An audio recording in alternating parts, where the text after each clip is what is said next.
ትንሽ ህሊና የሚባል ነገር አልፈጠረብህም እንዴ?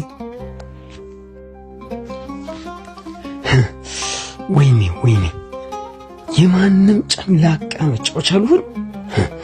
አምጪ ውስጥ ነው ያለው? አዎ ውስጥ ነው። አንተ የኔ ልጅ ውስጥ በህመም ይሰቃያል። አንተ የትም ተዝናንተ ትመጣለህ? ትንሽ ህሊና የሚባል ነገር አልፈጠረብህም እንዴ?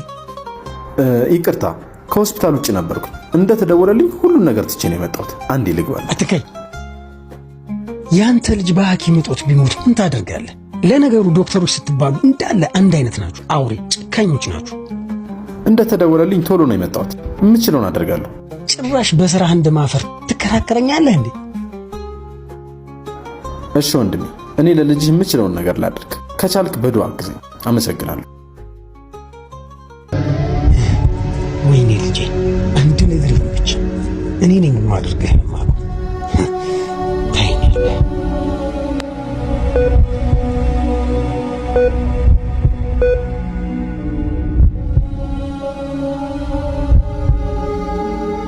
ልጄ እንዴት ነው? ምን ሆነ? አልሐምዱሊላህ ልጅህ ለጊዜው ተርፏል። አንተ ግን ተረጋግተህ ልጅን ተንከባከብ።